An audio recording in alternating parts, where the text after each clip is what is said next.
और आप सारी जगत के माता पिता हैं। नाय चरण सिर मुनि चले, पुनि पुनि हर्षत गात। नाय चरण, अब तो शीश झुका करके सप्त ऋषि लज्जित हो रहे हैं कि हमने कितनी नारद जी की बुराई करी, फिर भी इनके अंदर ऐसी गुरु भक्ति है जो नारद जी की अब एक शब्द भी नहीं सुनना चाहती। सप्त ऋषि सिर झुकाकर जा रहे हैं और जयकारा लगाते हुए जा रहे हैं, मैया का प्रसन्न हो रहे हैं। नाय चरण से मुनि चले, पुनि पुनि हर्षत गात। बार बार शरीर हर्षित हो रहा है मुनियों का, यानी अंग अंग हर्षित हो रहा है। जाए मुनि ने हिमवंत पठाए, कर विनती गिरिजय गृह ले आए। अब सप्त ऋषियों ने जा करके हिमाचल महाराज से कहा कि आपकी पुत्री की तपस्या पूर्ण हो चुकी है, जाइए जल्दी अपनी पुत्री पार्वती को भवन में ले आइए। तो ऐसे हिमाचल महाराज आए और पार्वती जी को लेकर अपने भवन में आ गए।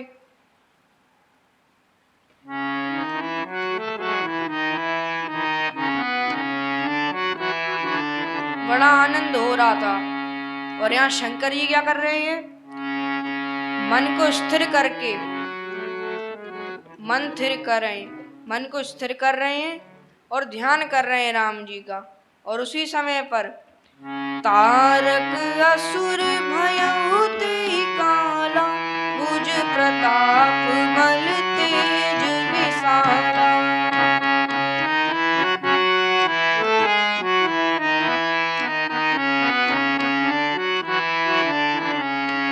भुज प्रताप बल तेज विशाला।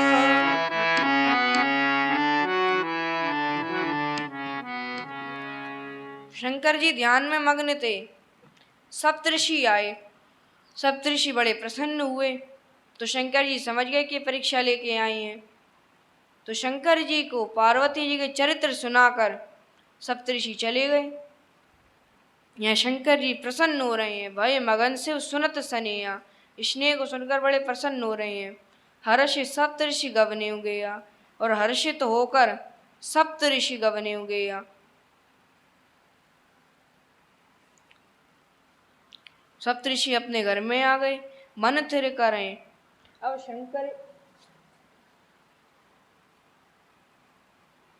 शंकर जी ने अपने मन को स्थिर किया, राम जी का ध्यान कर रहे थे। उसी समय पर तारकासुर नाम का राक्षस, बड़ा भयानक राक्षस आया, तबाही मचाने लगा। देवता परेशान हो रहे हैं, किसकी शरण में जाएं, किसकी शरण में जाएं, हाहाकार मच रहा है। देवता गए ब्रह्मा जी के पास कि महाराज हमारी रक्षा करो। ब्रह्मा जी ने बोला कि तुम्हारी रक्षा तो अब शंकर जी कर सकते हैं, क्योंकि तारकासुर ऐसा था कि उसने एकदम हमला नहीं किया, पहले उसने तपस्या करी। ब्रह्मा जी से वरदान मांगा क्या, कि शंकर जी का जो पुत्र हो वही मुझे मार सके।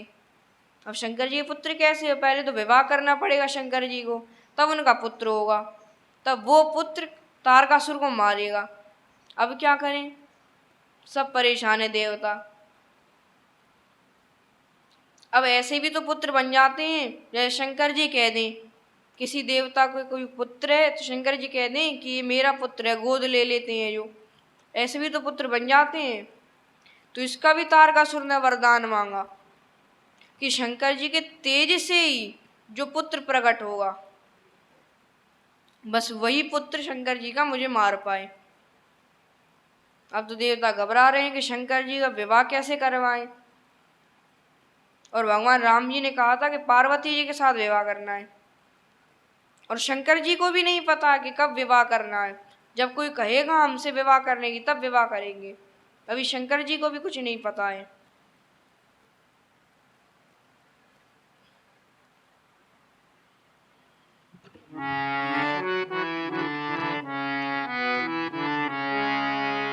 तो शंकर जी लगे थे तपस्या में, समाधि में, मन स्थिर करके, मन को स्थिर करके समाधि में लगे हुए थे शंकर जी।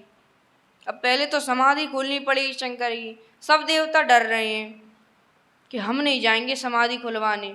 अरे हम गए अगर समाधि खुलवाने तो पहली बात तो ये कि हम समाधि उनकी खुलवा ही नहीं पाएंगे। दूसरी बात ये कि अगर शंकर जी की समाधि खुल गई तो फिर तो हम गए काम से। कोई नहीं जा रहा शंकर जी को जगाने। तब सबने कामदेव से कहा कि तुम जाओ शंकर जी को जगाने। कामदेव ने बोला कि मैं जाऊंगा अगर तो निश्चय ही मेरी मृत्यु है, शंकर जी जग जाएंगे सोई मेरी मृत्यु हो जाएगी। लेकिन कामदेव ने बोला तदपि करब मैं काज तुम्हारा, श्रुति का परम धर्म उपकारा।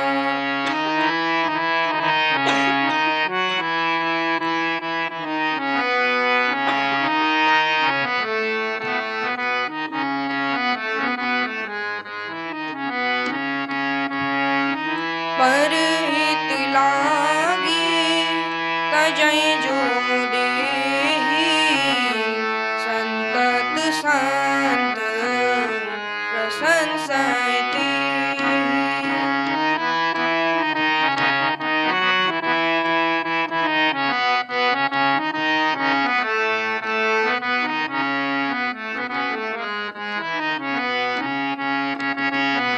संतत संत प्रशंसै तेहि।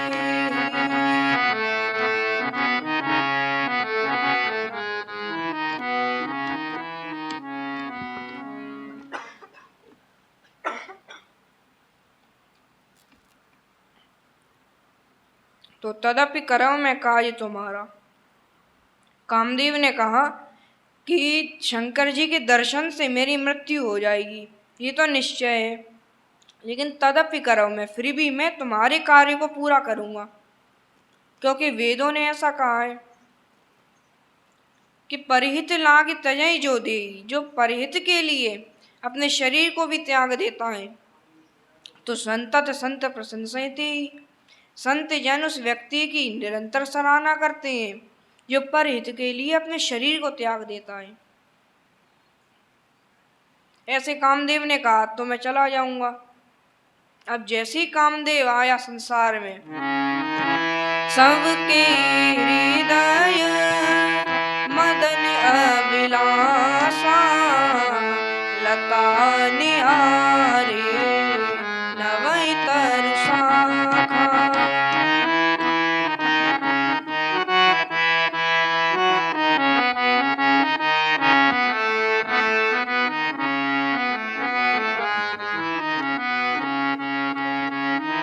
हृदय उमंगिया बुद्धि कधाई, संगम करई तलाव तलाई।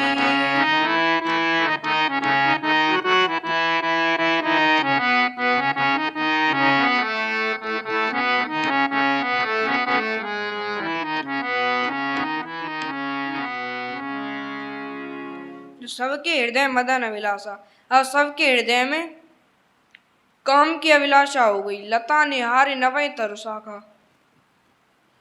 छोटी छोटी लताओं को देख करके बड़े बड़े वृक्ष नीचे की ओर झुक रहे हैं। नदी उमग यम्बुदिका उदाई, और नदियां उमग करके समुद्र की तरफ जा रही हैं। संगम करें तालाब तलाई, और छोटे ताल बड़े ताल एक दूसरे से मिल रहे हैं। जहाँ असी दशा जड़न की बरनी, तो ये सब तो जड़ हैं, चल फिर नहीं सकते, उनकी ऐसी दशा है तो को कह सके सचेतन करनी। तो जो चेतन है उसकी करनी कौन कह सकता है। तुलसीदास जी लिखते हैं मदन अंध व्याकुल सब लोका, निसी दिन नहीं अवलोकय को का। मदन अंध, सब लोग कामांध हो गए हैं, काम में अंधे हो गए हैं सब लोग, निसी दिन नहीं अवलोकय को का। और जो चकवा चकवी होते हैं इन्हें श्राप लगा है कि रात को ये एक दूसरे से नहीं मिलते, दिन में आराम से अपने साथ रहते हैं दोनों, लेकिन रात्रि को अलग अलग हो जाते हैं।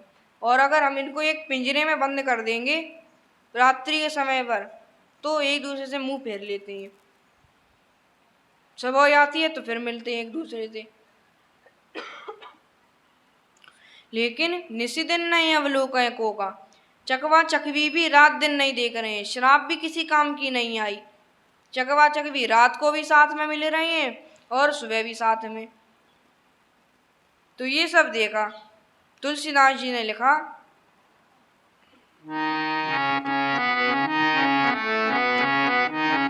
भय काम बस जोगी से तापस, पावनन की को कहे, देखहि चराचर नारी मय जे, ब्रह्ममय देखत रहे।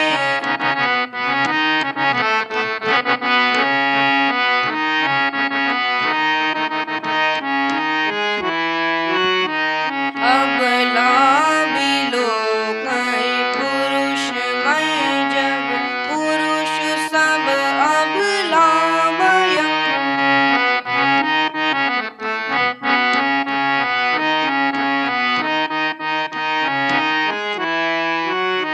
दुई दंड भरे ब्रह्मांड भीतर, काम कृत कौतुक अयम।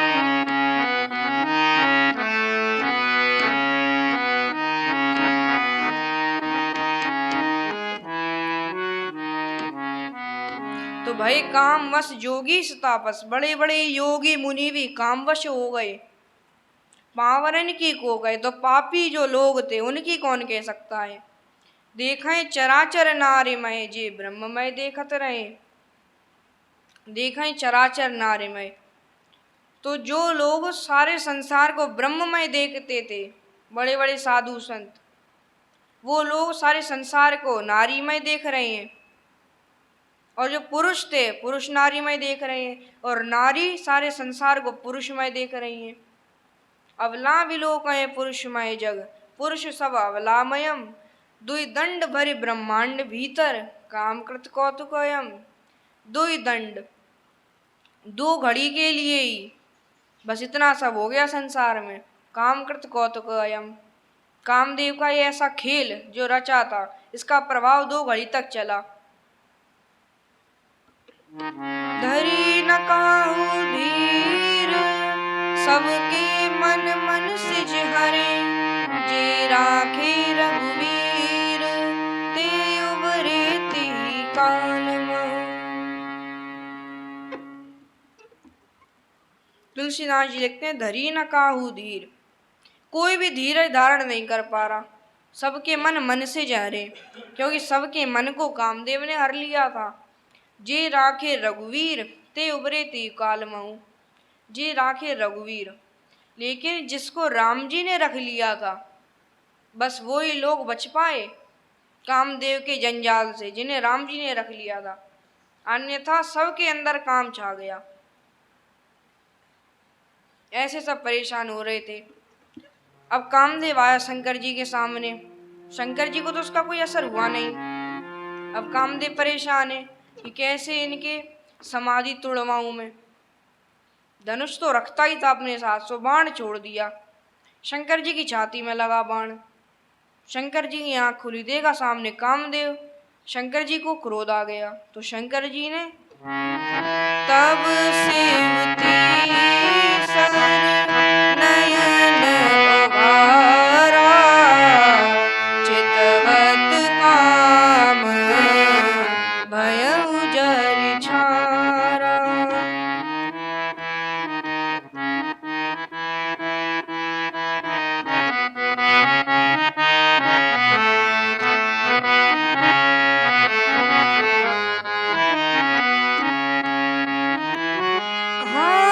हाहाकार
तो तब से वो तीसरा नयन उगारा। शंकर जी को क्रोध आ गया। क्रोध में शंकर जी ने अपना तीसरा नेत्र खोल दिया।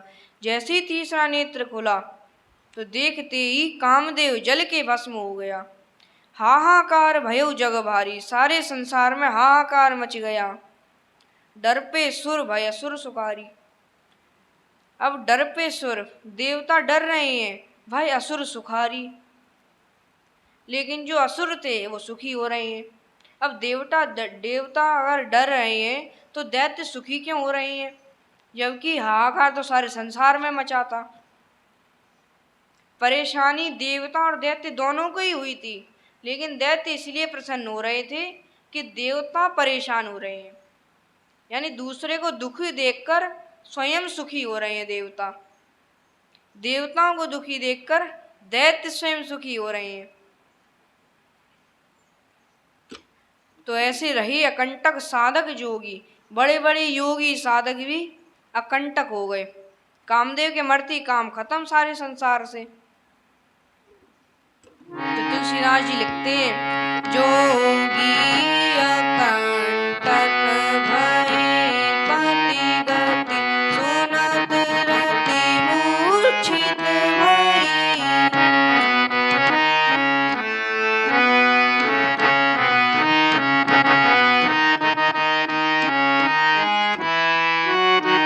रोदति बदति बहु भांति करुणा, करत शंकर पाई गई।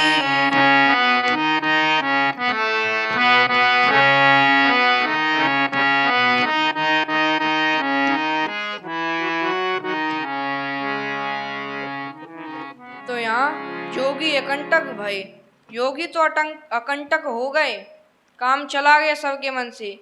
लेकिन पति की गति सुनकर अब बेचारी रति परेशान हो रही है कि मेरे पति को शंकर जी ने जला के भस्म कर दिया।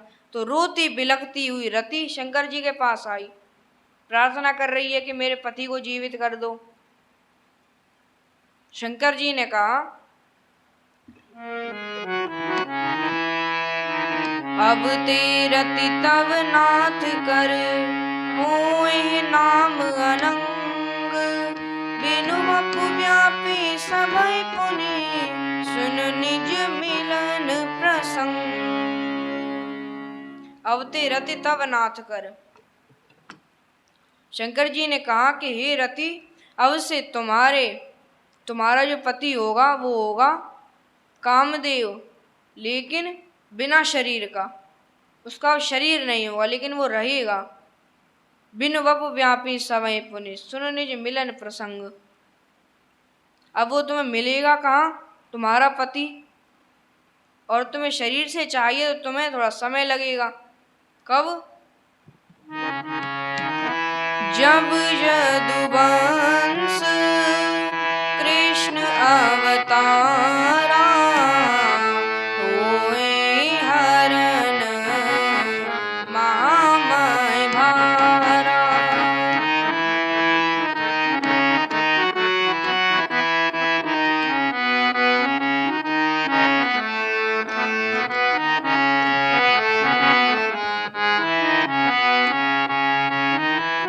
कृष्ण तनय एहि पति तोरा, वचन अन्यथा हुए न मोरा।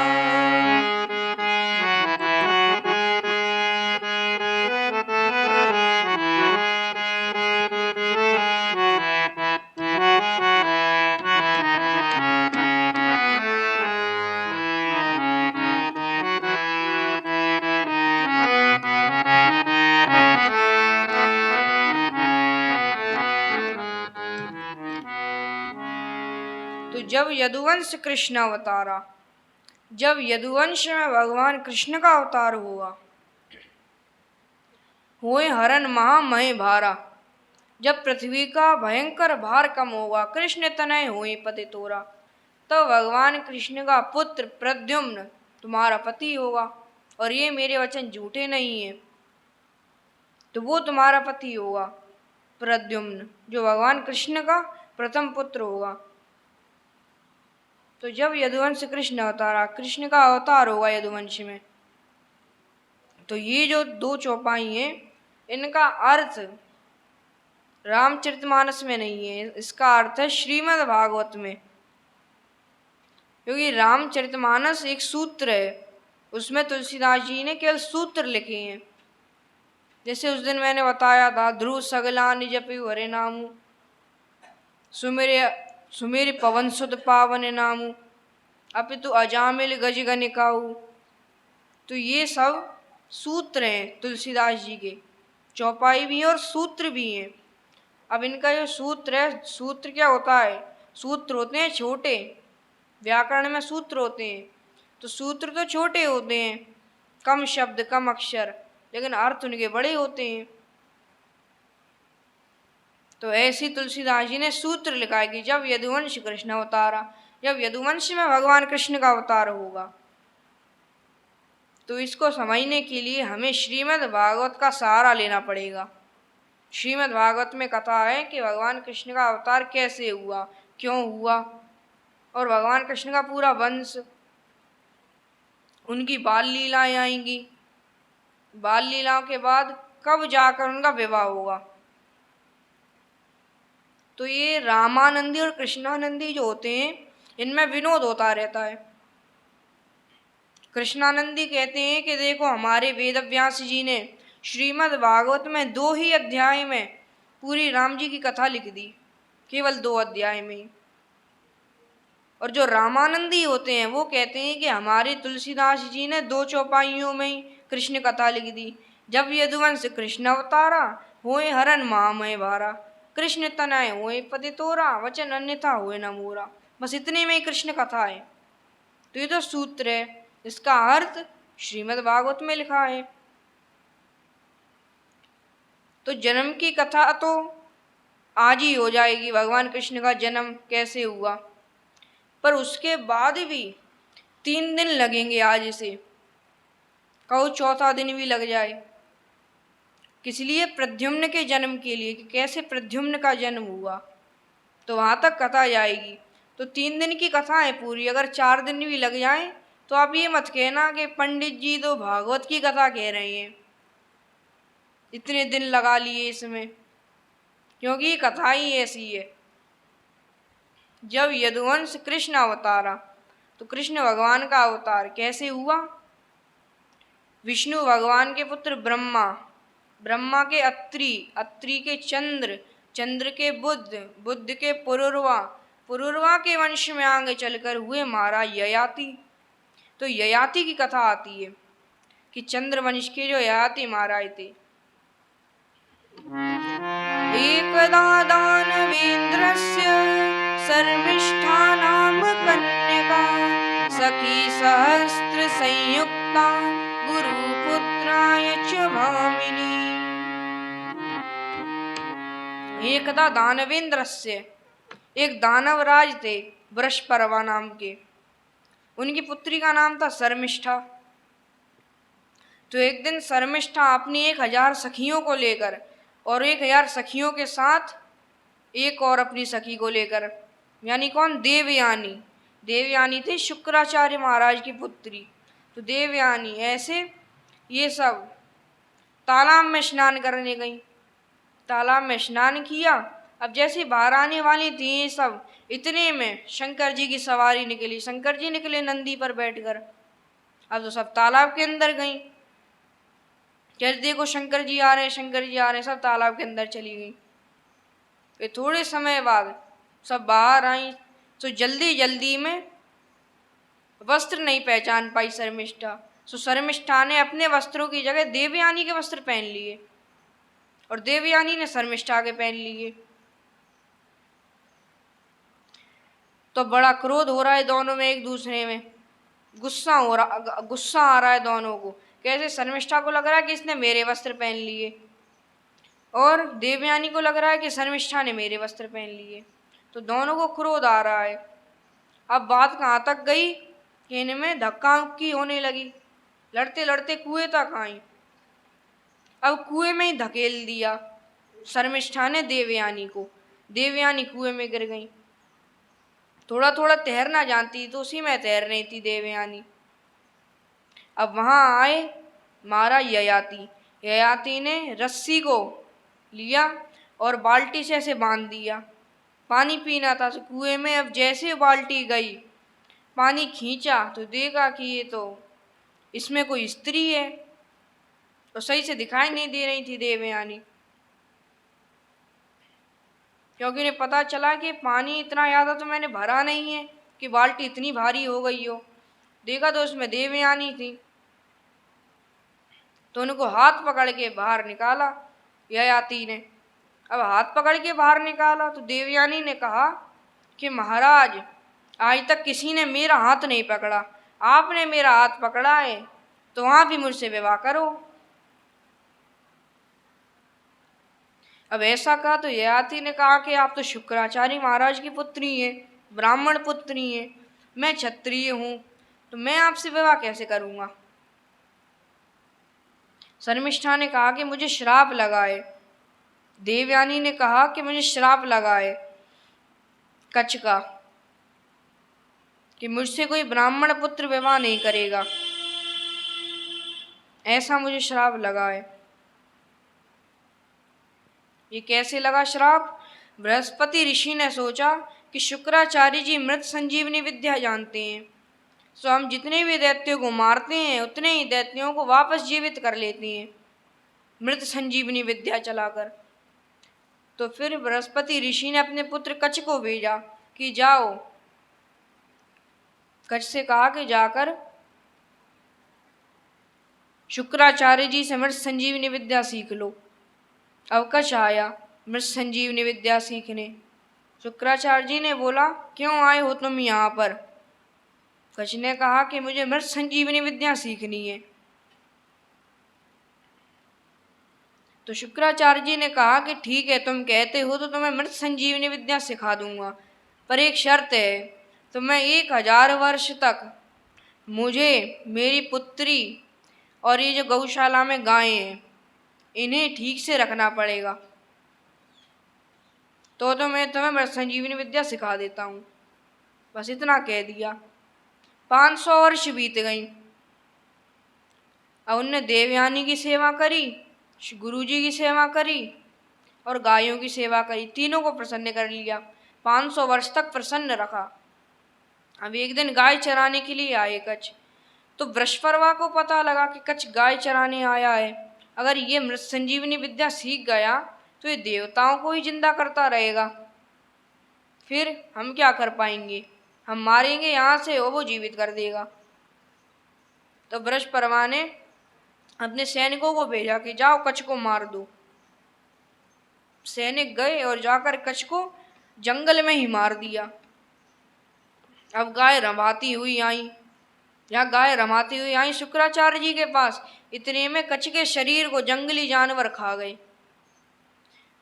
अब यहाँ गायों की दशा देखी और कच्छ को देखा तो कच्छ थे ही नहीं।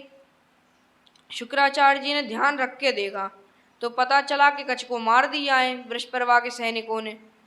तो मृत संजीवनी विद्या चलाई शुक्राचार्य जी ने। ऐसी मृत संजीवनी विद्या चलाई कि जिन जंगली जानवरों ने कच्छ का मांस खाया था, उन जंगली जानवरों के पेट फटने लगे और ऐसे कच्छ का शरीर बन के तैयार हो गया, कच्छ जीवित हो गया।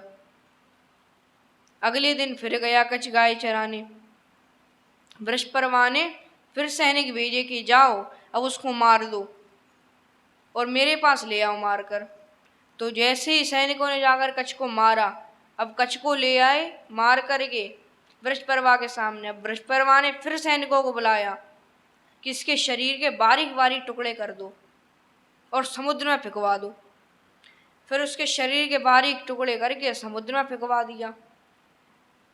लेकिन परिणाम क्या निकला? शुक्राचार्य जी को पता चल गया गायों के द्वारा, तो उनने फिर जीवित कर दिया। कच्छ तीसरी बार फिर आया गाय चराने।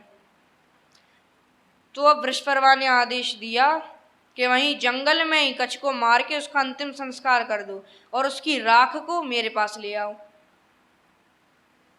तो कच्छ को मार दिया, अंतिम संस्कार कर दिया सैनिकों ने और कच्छ की राख को ले आए। अपने राजा को दिया। तो वृषपर्वा ने उस राख को मदिरा में मिला दिया और शक्कर डाल दी इसमें, तो ऐसा लग रहा मानो तो शरबत है। अब ले आए शुक्राचार्य जी के पास कि गुरुजी ये लो, आपके लिए शरबत बना के लाए हैं। तो गुरुजी ने सोचा कि शिष्य का शरबत है, जरा पी लेते हैं। शिष्य का शरबत पिया तो पता चला कि वो तो मदिरा थी। अब शुक्राचार्य जी को क्रोध आ रहा है कि इसने तो मुझे मदिरा पिला दी, और फिर पता चला कि उस मदिरा में कच्छ की राख भी थी।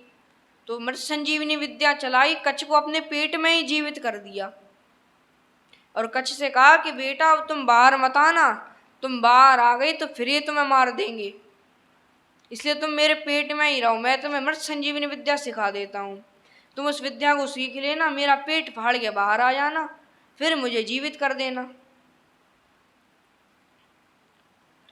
तो ऐसे मृत संजीवनी विद्या सिखा दी कच्छ को। अब कच्छ पेट फाड़ के बाहर आया। गुरुजी की मृत्यु हो गई तो गुरुजी को जीवित कर दिया। अब कच्छ ने कहा कि गुरुजी अब मैं जा रहा हूँ। कच्छ जाने लगा। इतने में सामने आ गई शर्मिष्ठा। शर्मिष्ठा ने कहा कि तुम मेरे साथ विवाह करो, लेकिन अब परेशान है कच्छ क्या करें, क्योंकि शुक्राचार्य की पुत्री थी तो उनकी बहन लगती थी कच्छ की। इसीलिए कच्छ ने कहा कि मैं आपसे विवाह नहीं कर सकता। जब बहुत कहा देवयानी ने, पर कच्छ ने मना ही किया कि मैं तुमसे विवाह नहीं करूंगा। देवयानी ने कहा कि ठीक है, तो फिर मैं तुम्हें श्राप देती हूँ कि तुमने मेरे पिताजी से जो मृत संजीवनी विद्या सीखी है ये किसी काम की नहीं आएगी, विफल हो जाएगी। इससे जिसको भी तुम जीवित करोगे वो जीवित ही नहीं होगा। तो कच्छ ने कहा कि मैं जिसको जीवित करूंगा वो तो हो जाएगा जीवित। अब मैं भी आपको श्राप देता हूं कि आपसे कोई ब्राह्मण पुत्र विवाह नहीं करेगा। ऐसे देवयानी को श्राप दे दिया। तो अब देवयानी से कहा कि आपने मुझे श्राप दिया था ना कि मैं जिस पर मृत संजीवनी विद्या चलाऊंगा वो जीवित नहीं होगा, तो मैं जिस पर मृत संजीवनी विद्या चलाऊंगा वो जीवित नहीं होगा, लेकिन मैं किसी और को सिखा दूंगा। वो जब मृत संजीवनी विद्या चलाएगा तब तो जीवित हो सकता है मरा हुआ, तो मैं तो ऐसे जीवित कर दूंगा और आपसे कोई ब्राह्मण पुत्र विवाह नहीं करेगा। ऐसा कहकर कच्छ चल दिए और कच्छ आ गए बृहस्पति लोक में अपने पिताजी के पास। तो ऐसे एक कथा सुना रही है ययाति को। देवयानी ने कहा कि मुझे ऐसे कच्छ का श्राप लगा है कि मुझसे कोई ब्राह्मण पुत्र विवाह नहीं करेगा, इसीलिए मैं आपसे विवाह करना चाहती हूँ, और आप तो क्षत्रिय हैं। ययाति ने कहा कि ठीक है, तो फिर आपसे विवाह कर लेंगे, अभी आप घर जाओ।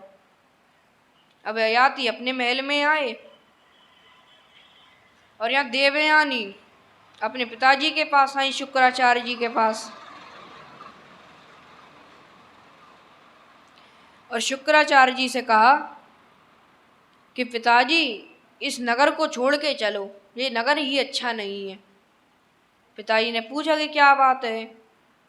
देवयानी ने कहा कि अरे महाराज, वृषपर्वा की पुत्री शर्मिष्ठा ने मेरे वस्त्र पहन लिए।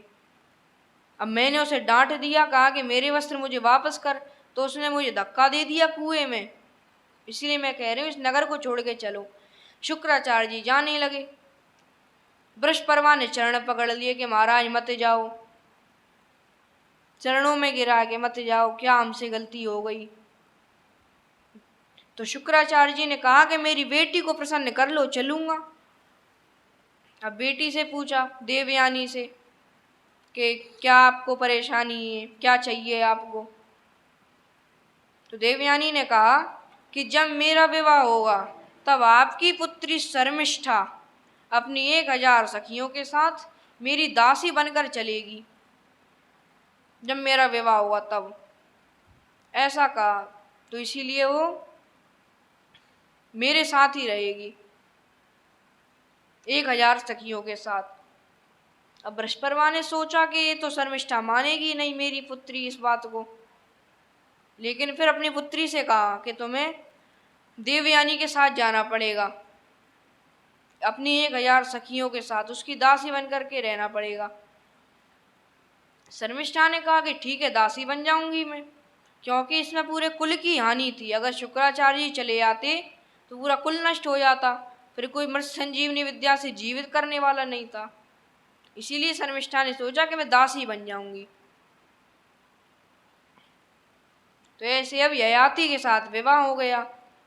देवयानी अपनी 1000 सखियों के साथ और शर्मिष्ठा के साथ ययाति के महल में आ गई। तो बढ़िया राज्य चल रहा था। पर एक दिन देवयानी ने सोचा कि मेरे पुत्र नहीं हो रहा, अब मैं क्या करूं। पिताजी के पास आ गई कि पिताजी मेरे पुत्र नहीं हो रहा, मेरे संतान नहीं है, मैं बड़ी परेशान हूँ। पिताजी से कहा। पिताजी ने कहा कि बेटी, ऐसा तो हमको जानते नहीं है कि तेरे संतान हो जाए, तू अपने पति के पास ही जा। तो अब ययाति के पास आ गई। अब यहाँ क्या पता चला कि जो शर्मिष्ठा थी, दासी बन के गई थी, शर्मिष्ठा के 2-3 पुत्र हो गए। अब देवयानी परेशान हो गई कि शर्मिष्ठा के 2-3 पुत्र हो गए, मेरे पुत्र नहीं हो रहे, अब मैं क्या करूं। सो ययाति की शिकायत करने जा रही हैं। अब ययाति मना तो रही लेकिन नहीं मन रही देवयानी। देवयानी आई पिताजी के पास और कहा कि पिताजी, आपने इनसे मना किया था कि शर्मिष्ठा को तेज मत देना, पर इनने शर्मिष्ठा को तेज दे दिया। उसके 2-3 पुत्र हो गए, मेरे पुत्र नहीं हो रहे, मैं परेशान हूँ। इतना सुनती तो शुक्राचार्य जी ने श्राप दे दिया ययाति को कि ययाति तुम बूढ़े हो जाओ। अब ययाति बूढ़े हो गए।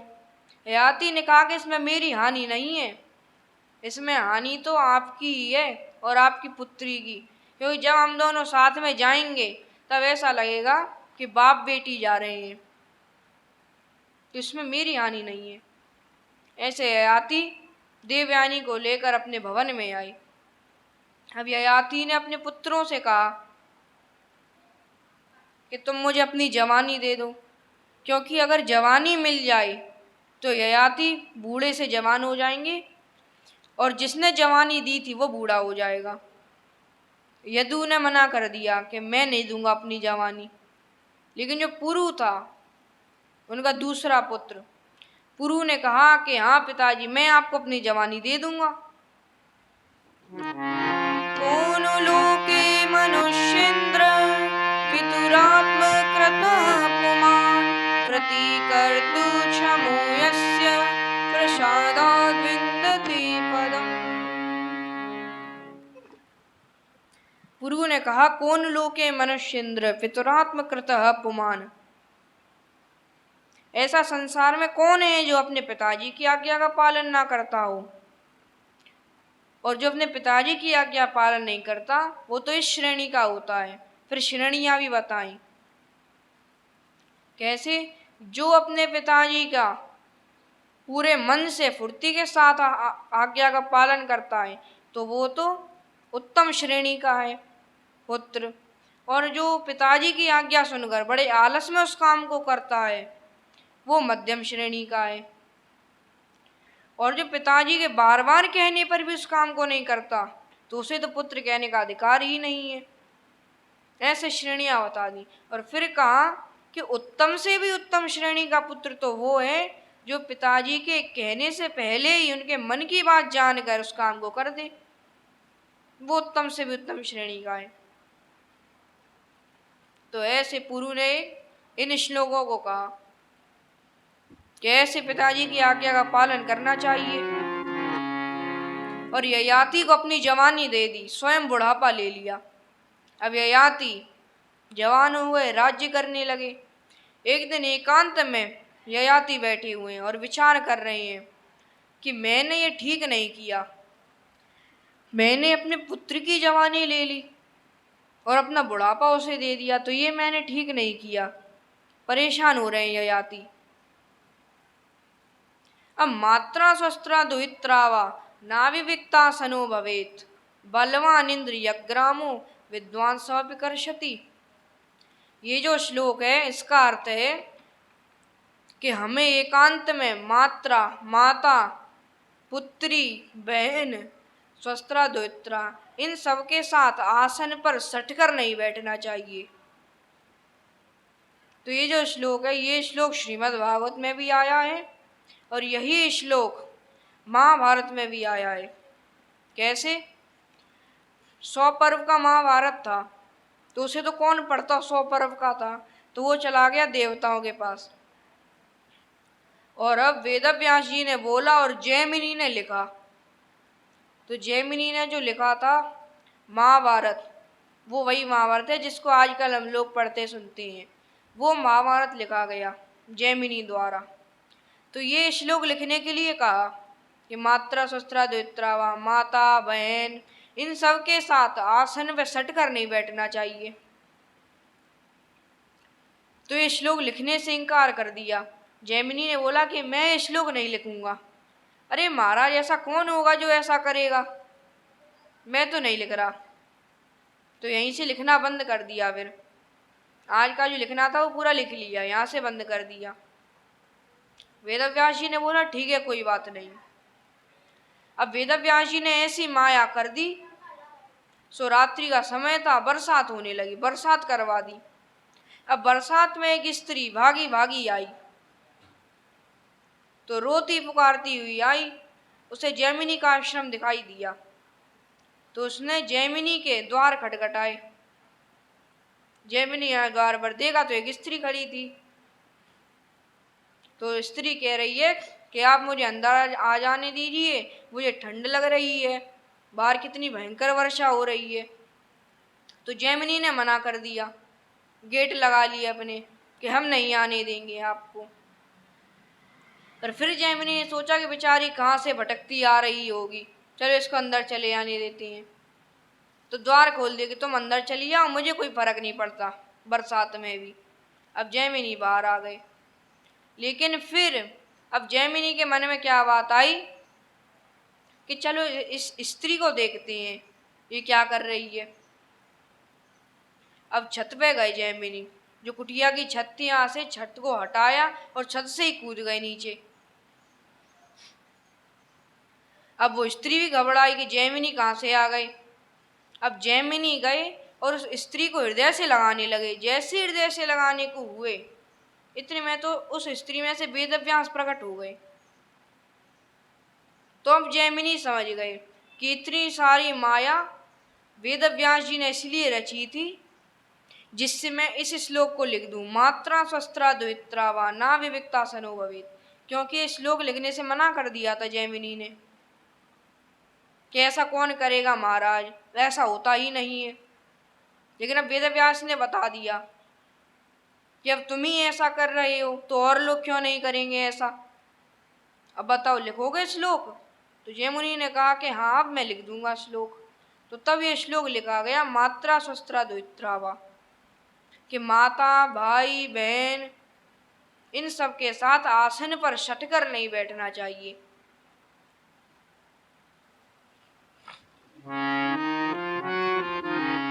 तो ऐसे अयाती सोच रहे हैं कि मैंने ठीक नहीं किया, मैंने अपनी पुत्र की जवानी ले ली और अपना बुढ़ापा उसे दे दिया। फिर गई अयाती अपने पुत्र के पास और पुरु से उसका बुढ़ापा ले लिया, स्वयं बूढ़े हो गए और अपनी जो जवानी थी वो पुरु को दे दी और स्वयं भजन करने के लिए जंगल को निकल गए, राजपाट सब त्याग कर। पुरु को राज्य दे दिया क्योंकि पुरु ने आज्ञा का पालन किया था। यदु को भी दे सकते थे राज्य, लेकिन पुरु को राज्य दे दिया। ऐसा कह के ययाति चले गए भगवान का भजन करने। और यहाँ पुरु ने सोचा कि मैं भी अब भगवान का भजन करूंगा, मेरी भी उम्र हो गई। तो पुरु ने यदु को राज्य दे दिया। अब यदु ने ऐसा राज्य चलाया कि उस वंश का ही नाम पड़ गया यदु वंश। ऐसा वंश चलाया यदु ने। यदु के वंश में आगे चल के हुए महाराज सूरसेन। और कंसा, कंसवती, कंका, शूरभूराष्ट्रपालिका, उग्रसेन, द्वितरो, वसुदेवानुजस्त्रिया।